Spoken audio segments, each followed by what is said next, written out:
Backstory. Cardiac K enlists me to join a squad of public safety video essayists to talk about our favorite moment from incredibly underground, certified hood classic manga Chainsaw Guy. I relay that I have a full video essay scheduled for this month, only for a Yashimon to get cancelled, space to open up, and long story short, my name's Friday, and today I'm going to be telling you why I cried at barf instead of murder.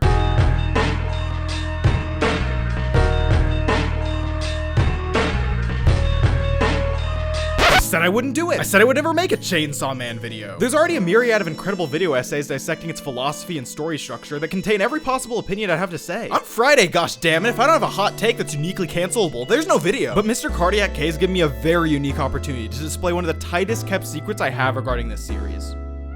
I don't really care for Chainsaw Man's approach to character writing.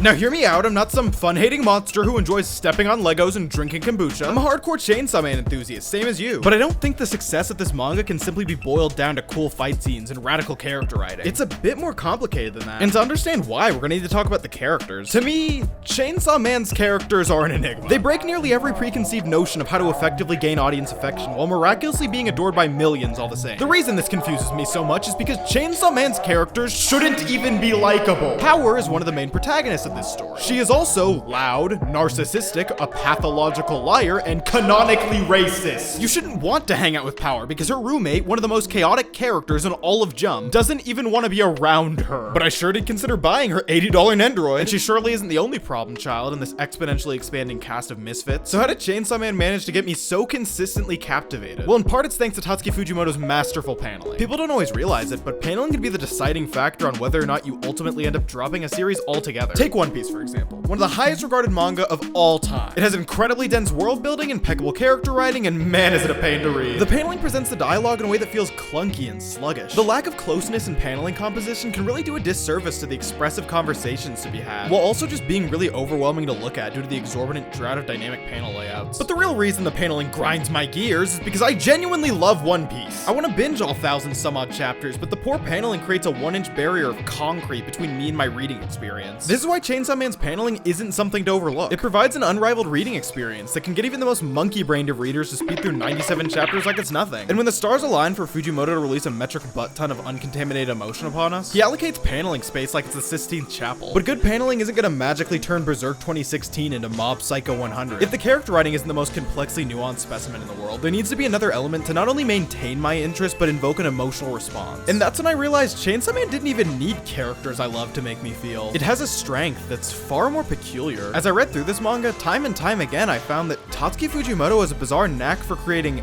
empathy. And we've established that I'm a big sweaty nerd at this point, so I think it's important that we identify the differences between sympathy and empathy. Because while both acknowledge the emotions of another individual, understanding through sympathy has no correlation to your own life, while empathy stems from the understanding of similar life experiences to your own. A lot of manga try to invoke sympathy by creating lovable characters who we realistically would grow a bond with, in turn giving the character's actions narrative weight as we care what happens to them. But Chainsaw Man doesn't really have this luxury. You see, Tatsuki Fujimoto's unique writing process calls for the author to be somewhat detached from the characters, as he aims to tell a story that's impossible to predict. This includes the possibility that any character could spontaneously die at any moment. A pro to this strategy being that you can't really get bored reading Chainsaw Man. But unfortunately, you can't always marinate in the emotion when it comes to things like character deaths. If you don't want spoilers, pause the video and skip to the timestamp. You ready? 3, 2, 1, go! Himeno's death didn't make me cry. Himeno was my favorite character, but I didn't get the chance to feel genuine anguish because Tatsuki Fujimoto's detached approach to character writing just didn't quite work for me. Chainsaw Man is currently my favorite manga of all time, but I never felt like I truly got to share in the sorrow with my fellow readers when it came to the losses of characters like Aki and Power. Maybe it's because for a lot of these I was spoiled early on, or maybe I just need to go back and reread the series. But Chainsaw Man's deaths have never been able to fully give me the emotional response I was looking for, despite the often wonderfully cinematic presentation. The hardest hitting scenes for me were those that leaned into empathy, and that's what brings us here. To the Barf Kiss. At this point in the story, Denji is down bad. He longs so deeply for an intimate connection with another person that he recklessly allows himself to be manipulated by Himeno. She gives Denji a proposal. If he kills the Eternity Devil, not only will she give him a smooch, but she'll use tongue. So Denji kills the Eternity Devil in the most Chad way possible, creating a perpetual motion machine of blood and anguish. And afterwards, it's time to claim his pride. But when he's kissing Himeno, he realizes something. Her tongue isn't like any texture he's felt before. It's soft, much more supple. And that's when Denji realizes that's not tongue, it's barf. Oh! You can't be doing it like this! Now keep in mind, Denji was previously a dirt poor orphan who had to dumpster dive for food, so he has the instinctual reflex to swallow anything of nutritional value that enters his mouth. So he fucking swallows it against his own will. And as amazing as this scene is, it's what comes after that I really came here to talk about. 2 simple pages. While Denji fights his bodily reflexes, we look back into his past as we see a young Denji and Pochita foraging through a dumpster for leftover garbage potatoes. They spot a colony of rats swarming the vomit of a drunken nobody. And Denji, this starving, homeless, bottom dweller of society, mocks these rodents for being so pathetic as to subsist off of the regorge of another creature. He prides himself that as a fellow mammal, he would never plummet down to such absent levels of dignity.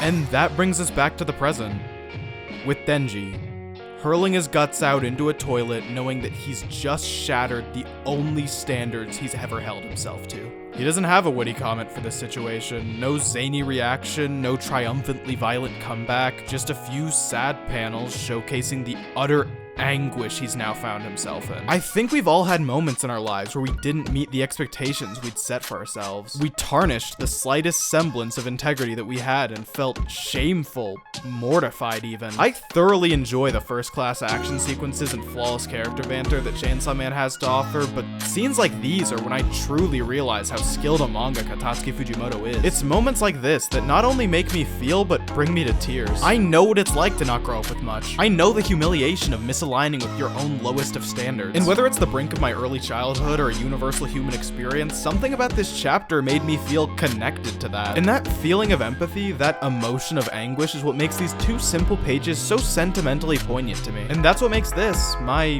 one unchained moment. Hey, said the thing! Big thanks to Cardiac K for inviting me to my first collab. Now send me more manga recommendations. Nightmare, nightmare, nightmare!